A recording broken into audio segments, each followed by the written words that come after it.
अनुचित उचित विचार तजी जे पालई पितुबेन देवा जन सुख सुय सके बसई अमर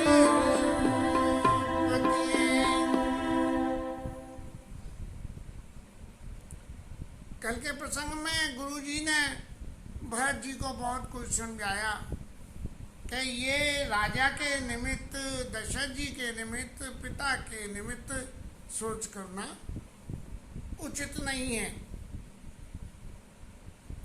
और इसी संदर्भ में परशुराम पितु आज्ञा राखी मारी मात लोक सब साखी तने जयाति यौवन दयऊ और पितु आज्ञा अग अजस न भयऊ और अनुचित उचित विचार थी जे पालई पितु बहन ते भाजन सुख सुयस के बसई अमरपति है। ये बातें गुरु जी की आज्ञा है, गुरु जी का सलाह है और गुरु जी की कहना चाहिए आज्ञा सलाह, गुरु जी की आज्ञा और गुरु जी की सलाह है। समाज में जितने भी उदाहरण दिए जाते हैं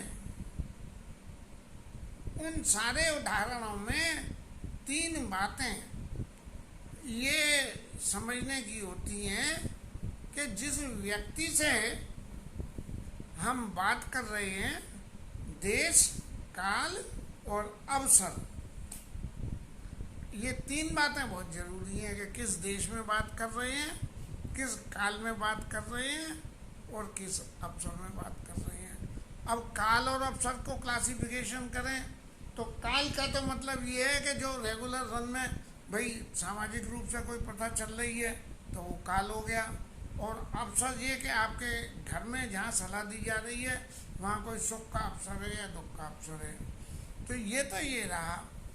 अब गुरुजी महाराज जो ये कुछ कह रहे हैं ये सारी बातें फंडामेंटली अपनी जगह सब सही है, लेकिन यदि देश काल अवसर वाले क्लॉज को हम लागू करें तो बहुत सारी विभिन्नताएं इसमें पैदा हो जाएंगी और उनके लिए आगे की चौपाइयों में जो भी आएगा गोविंद मदद करेंगे तो कुछ बोलेंगे, पता नहीं क्या होगा। अबस नरेश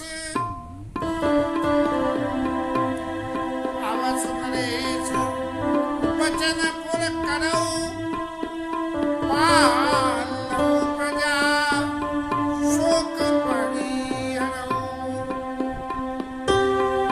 सुन पूरा नाम पाविया पर दोष तुम का सुयच सुकृत नाई।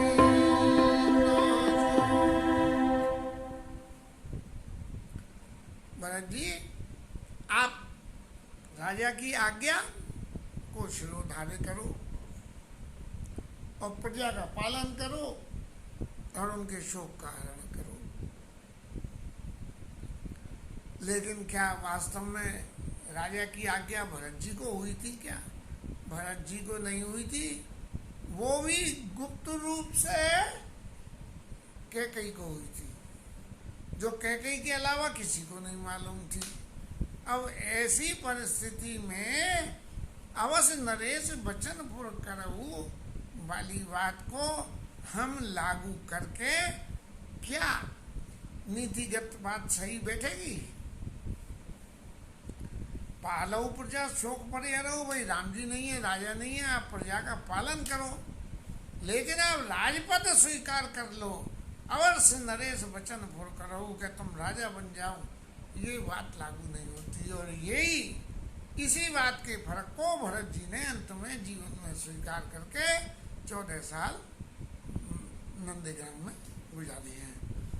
और फिर महाराज गुरु जी कहते हैं कि स्वरूपुर नभ पाई परतोषु, राजा को देवलोक में भी संतोष होगा, तुम कहूँ सुखत श्रेष्ठ नहीं दोषु, तुमको जो है पुण्य मिलेगा और सुकृत मिलेंगे और दोष नहीं होगा। तो जहाँ तक पुण्य मिलने की बात है, पुण्य मिलने की तो प्रजा की सेवा करोगे। सेवा तो आप जो है राजा बन के करो चाहे प्रजा बन के करो, तो पुण्य तो मिलेगा ही। इसीलिए पुण्य वाली बात तो ये एप्लीकेबल ही नहीं हुई है। और सुयस सेवा करोगे तो मेवा तो मिलेगी मिलेगी, ये बात निश्चित है। तो सुरपुर नभ पाई पर तोषु, सुरलोक में राजा सुख पाएंगे। अब इस बात को जरा हम विचार करें कि राजा दशरथ जो भगवान राम को बन जाने से रोकने के लिए सुमिर महेश कहीं निहोरी और विनती सुनऊ सदा सिर मोरी, आस तोष तुम अब ढर दानी और आरती हरऊ दीन जन जानी, तुम प्रेरक सबके दे सो मति राम देव और वचन मोर तजी रही ग्रह परिहरशील सनी। शील रिश्ते का त्याग करके हे महादेव जी राम जी को आप ये दे दो, घर में रोक दो। तो सुरपुर नभ पाई परतोषु, राजा को परतोष होगा कि भाई राज तो मैंने अपने मुंह से तो दिया नहीं, लेकिन फिर भी ये भरत जी राजा बन के बैठ गए। तो ये जो गुरु जी महाराज की बातें हैं, ये बातें समय अनुकूल उपदेश के लिए बातें लागू हो सकती हैं, लेकिन जीवन में एनफोर्समेंट के लिए, कार्य में परिणत करने के लिए, विवेकी व्यक्ति के लिए ये बातें कोई मायने नहीं रखती हैं। गुरुजी भगवान की लीला को अच्छी तरह से सब समझते थे। तो बोले भैया एक सीधी सी बात है, कोई व्यक्ति आवे बोले मैं तो जो है ये खरीदने जा रहा हूँ। अरे भैया मैंने खरीदी थी, अच्छी नहीं है। बोले नहीं मैं तो खरीद के लाऊंगा। अब लाऊंगा, उससे आदमी लाख मना करे तो वो क्या लाएगा? वो मानेगा? नहीं मानेगा। तो ऐसे ही भरत जी को कितना ही गुरु जी इंड्यूस कर दें कि तुम राज्य ले लो, लेकिन भरत जी राज नहीं लेंगे, ये गुरु जी को अच्छी तरह से मालूम था। इसलिए वो सिर्फ नीतिगत बातें पूरे इस अयोध्या कांड के प्रसंग में, भगवान राम के वनवास में गुरु जी का चरित्र सिर्फ नीतिगत बातों को बोलता है।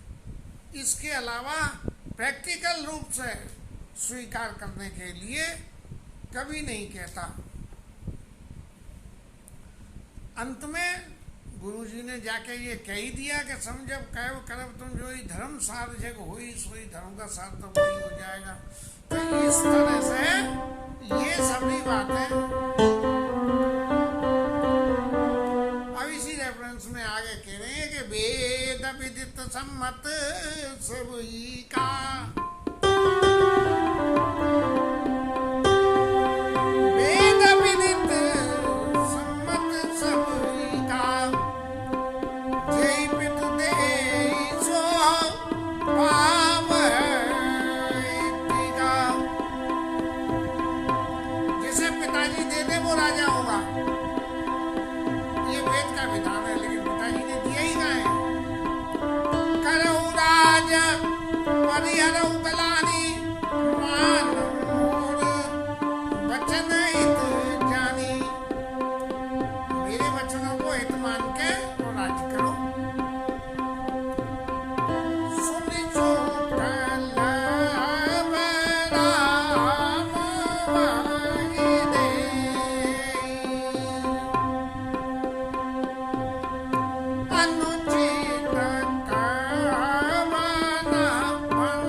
सिरोधार उनकी बातें सब, लेकिन क्या ये सब बातें उचित हैं? नहीं थी। कौशल्या सकल में तारी, और ते उपजा सुख हो सुखारी। माता सब लोग सुखी हो जाएंगी। क्या सुखी हो जाएंगी? सही मायने में देखें तो सुखी कैकेयी को छोड़ के क्या कोई सुखी होगा? ये तो खाली मन समझाने की बात है। परम तुम्हार राम कर जानई, सो सब विधि तुम सन भल मानई। जो तुम्हें राम जी का परम हितु मानता है वो भी सुखी हो जाएगा। राम जी का परम हितु, राम जी का परम हितु व्यक्ति क्या कभी ये चाहेगा कि राम जी को छोड़ के दूसरा कोई राजा हो जाए? ये तो चाहेगा नहीं। लेकिन गुरु जी की बात का अर्थ यही है कि मैं जो कुछ कह रहा हूँ वो नीतिगत बातें हैं। इनका प्रैक्टिकल रूप में जाने से कोई भी संबंध बिल्कुल नहीं है। वो सब लोग तुमसे भला मानेंगे। तो भैया जो जो राम जी के परम नहीं है उनका क्या होगा? तो बोले अयोध्या में ऐसा कोई है ही नहीं कि जो राम जी का परम नहीं हो। सब लोग भगवान राम के इतने प्रिय हैं कि काल लगन भला केतिक बाता, और पूजी विधि विलास हमारा। कनक सिंहासन सिय समेता, और बैठे राम होई चित चेता। पूर्वासी तो ये कह रहे हैं कि कब होगा? कल, कि जब हमें जो है भगवान राम सीता जी के समेत कनक के सिंहासन पर विराजमान होंगे। तो वहाँ ऐसा तो परम तुम्हारा राम कर जाने सो सब विधि तुम सुनो।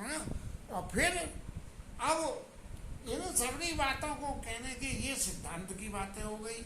और सिद्धांत में एक और जुड़ गया कि सौंपेऊ राम, सौंपेऊ राज राम के आए। राम जी आए तो उन्हें राज वापिस सौंप देना। भैया भरत जी 14 साल तक राज करने पे तो अनऑथोराइज पोजीशन भी ऑथोराइज, अनऑथोराइज भी ऑथोराइज हो जाता है।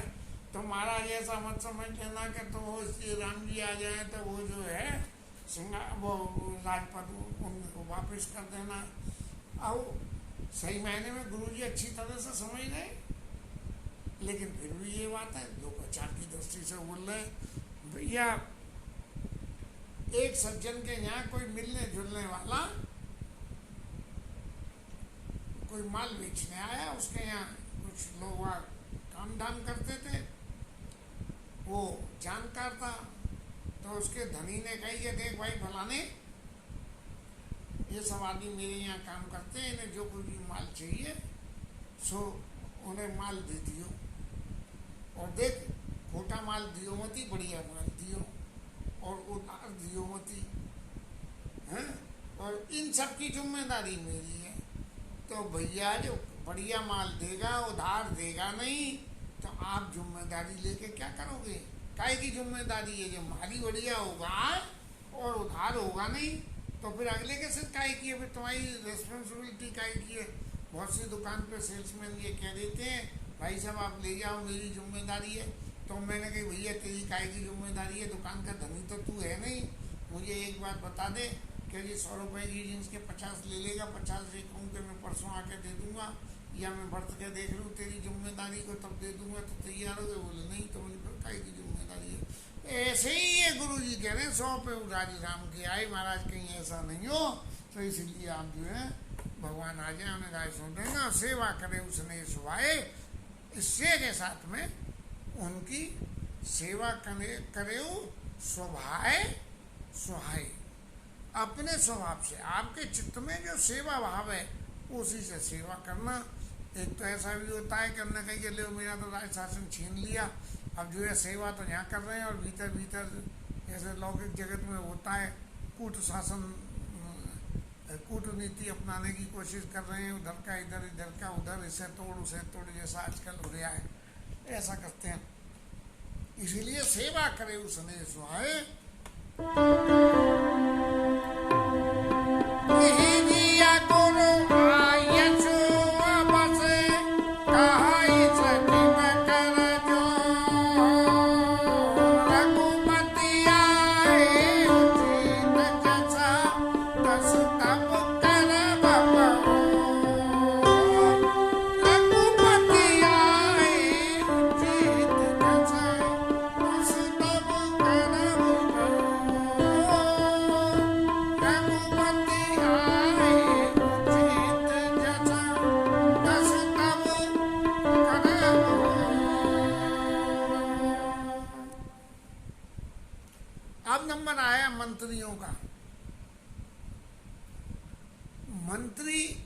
क्या करते हैं? मंत्री का तो पहला काम है कि मालिक के गाड़ी और घोड़े के पिछाड़ी कभी न पड़े।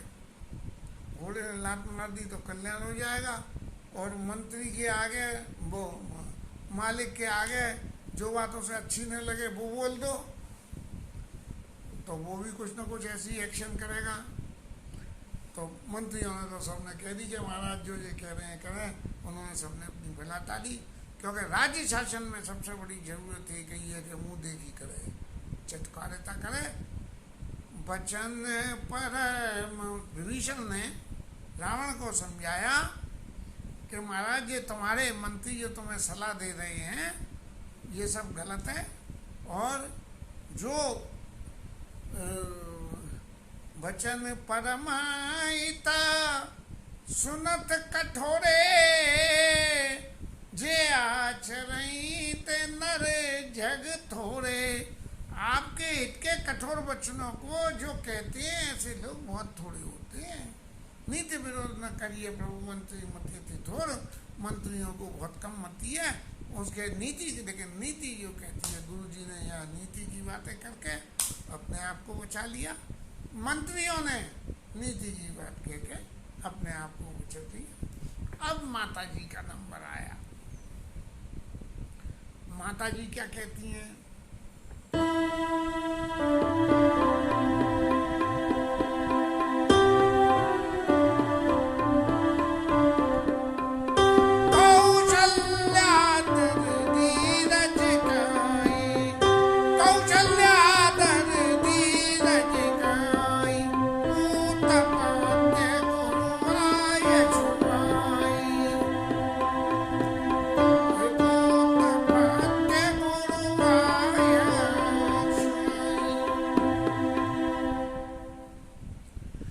कौशल्या मैया क्या कह रही हैं?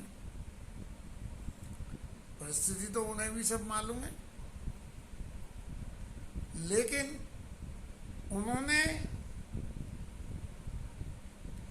अपने मुंह से कि मैं ये चाहती हूं बात शायद नहीं कही है कि तुम राज्य पे बैठ जाओ। तो क्या कहा कि पूत पथ्य गुरु आई है चु आई। अरे पुत्र, गुरुजी की आज्ञा पथ्य के समान है। जैसे कि आदमी बहुत दिन तक बीमार रहे तो उसका खाना बंद हो जाता है, फिर जब उसे जो पहला खाना दिया जाता है, अन्न दिया जाता है, उसको पथ्य कहते हैं। तो पूत पथ्य गुरु आए से रही। ये पूरा समाज इतने दिन से जो है कई कुटिलता में बीमार हो गया है, इसलिए भरत जी आप गुरु की आज्ञा को पथ्य रूप में स्वीकार कर लो। पथ्य रूप में स्वीकार करने पथ्य कैसे लिया जाता है? पथ्य की मात्रा बड़ी थोड़ी होती है और पत्र बड़ा लाइट होता है जो आसानी से हजम हो जाए। पर ये पथ्य तो बहुत कड़वा है कि राज्य पे जाके बैठ जाना, राज्य का पालन करना और इसकी कैकेयी की आज्ञा को क्रियान्वित, कैकेयी के वरदान को क्रियान्वित कर देना, तो ये तो बहुत कड़वी बात हो गई। तो पथ्य कड़वा कभी नहीं होता, पथ्य तो सुरुचिकर होता है। लेकिन कौशल्या मैया ने अभी बड़े हिसाब से बात को बोला कि गुरु जी की आज्ञा पथ्य के समान है, इसलिए आप उसको पालन कर लो। और बन रघुपति सुरपति नर नाहू, और तुम यही भांति तात कदराऊ। राम जी वन में और पिताजी ऊपर, और तुम यहाँ राय लेने से कतरा रहे हो, तो ऐसा मत करो। परिजन प्रजा सचिव सबम्बा, तुम ही सुख सब काम लंबा। अब भैया जब कोई नहीं है तो वास्ता तो तुमसे ही है, भरोसा तो तुम्हारा ही है कि आखिर इस संसार सागर के ये अयोध्या के राज्य को कौन चलाएगा, अयोध्या के राज्य को कौन चलाएगा। लेकिन सत्य स्थिति ये है कि भगवान राम शासन को चलाते हैं, चला रहे थे और चलाया है उन्होंने ही। क्यों कि भरत जी ने भी आने के बाद जब ठाकुर जी की पादुकाओं को निज पूजत प्रभु पामरी प्रीति ने समात, और मांगी मांगी आयु करत राज काज बहुभांत, बहुत प्रकार से राज के कार्यों को उनकी आज्ञा मान के कराए। तो ये करने वाले भगवान राम ये बदलो परिसुनाऊ, तुम यही भांति तात कतराऊ, इसलिए लख विधि वाम काल कठिनाई, ये समय बड़ा विपरीत है, इसकी कठिनता को धीरे धरेऊ और धीरे धरो मात बलियाई, मैं तुम्हारी बलिहारी जाती हूँ। कौशल्या मैया ने बिल्कुल ये नहीं करी कि मैं कह रही हूँ तुम्हारा पूत पत्थे गुरु आए सही, सो आदरिए करिए जानी तरिए विषाद काल गति जानी, जो गुरु जी ने कही है वो करो। गुरु जी ने तो ऐसी नीति धर्म की बात कही है, कभी भी एनफोर्समेंट की बात कही नहीं। तब सिरधरी गुरु आए सरऊ और प्रजापाल परिजन दुख हरऊ, गुरु के वचन सचिव अभिनंदना, सुने भरत ये हित जन चंदना। अब इतनी सभी बातें गुरु जी की बातें, पुरजनों की बातें भरत जी के ने जब सुनी तो जैसे इस सारे प्रकरण में उनके हृदय में एक आग सी लग रही हो, और उस आग को बुझाने के लिए उन्होंने सुने भरत हित जनु चंदन। भरत जी इन सब बातों को किसी को कुछ भी मार्क्स देना या सुनना नहीं चाहते थे, लेकिन अत्यंत तापोद चंदन लगाने से जो शीतलता हो जाती है, ऐसे उस शीतलता को स्वीकार करने के लिए इन सब लोगों की बातों को सुनाए। इनको एनफोर्स करने की एक पैसे पर भी उनकी अंदर मन से इच्छा नहीं थी। सुनी बहोर बात मृदुवानी, शील स्नेह सल सानी, माताओं का था शील और स्नेह ऐसा ही था। संतों से कथा में तो सुना है कि कैकेयी को राम जी दे दिए गए और कौशल्या ने भरत जी को ले लिया। ऐसी कोई ममता दोनों के बीच में पटी है। जब बालक हुए तो उसी हिसाब से जो है ये सारी लीलाएं हुई हैं। तो उसे सुनी बहोरी मात मधुवानी, शील स्नेह सरल रस सानी। सरल सनी की बातों को देख के भरत जी के मन में, क्योंकि माँ की तरह से कौशल्या ने पाला था, जो कुछ भी किया हो, अब मेरे को तो इतनी ज्ञान है नहीं, क्योंकि जो कुछ ये रामचरितमानस में उसको कुछ समझ के और गोविंद कुछ प्रेरणा कर देते हैं तो बोल देता हूँ। सानी सरल रस मातु पानी, सुनी भरत व्याकुल भये, लोचन सरोरु असवत सींचत, विरह अंकुर नये, सुदशा देखत समय ते बिसरी सबई, देहकी तुलसी सरात सकल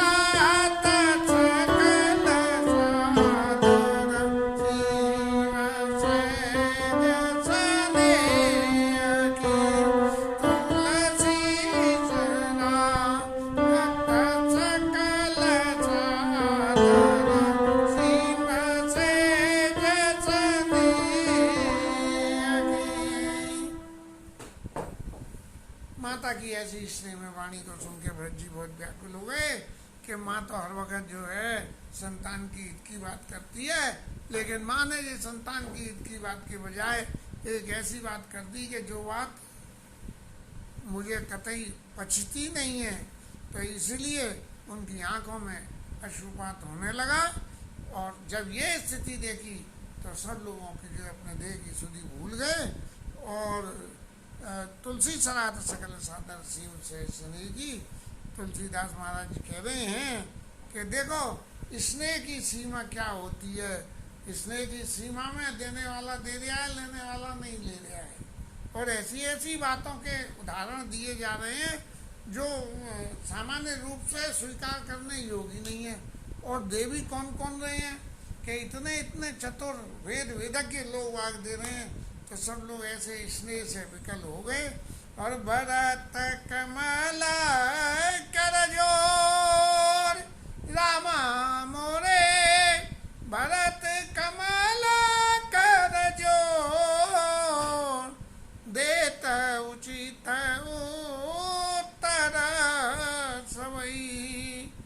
वचन अमिया जनु बोल, भरत कमल कर जोर, धीर धुरंधरा धीर धरी, वचन अमिया जनु बोल, देत उचित उत्तर सवई। भरत जी महाराज अपने जो है हाथों को जोड़ के, कमल के समान कोमल हाथों को जोड़ के, मन में धीरज रख के और सब लोगों को जो है इन बातों का जवाब देंगे कि भाई किस किस ने क्या क्या नीतिगत बातें कही है, और उन नीतिगत बातों का नीतिगत क्या असर होगा वो एक अलग बात है। लेकिन सही मायने में व्यवहारिक जीवन में यदि नीर क्षीर विवरण गति हंसी, भरत जी को उस हंस भरत हंस रवि वंश तड़ागा और जन्म कीन गुण दोष विभागा। गुण और दोषों को लोग तो मिला के बात बोलते हैं, भरत जी ने उन दोनों को बिल्कुल हंस के समान दूध और पानी को अलग अलग कर देते हैं, ऐसा अलग कर दिया। इसके प्रसंग की चर्चा ठाकुर जी कल सुनेंगे। तब तक के लिए कथा विश्राम। हरि नाम की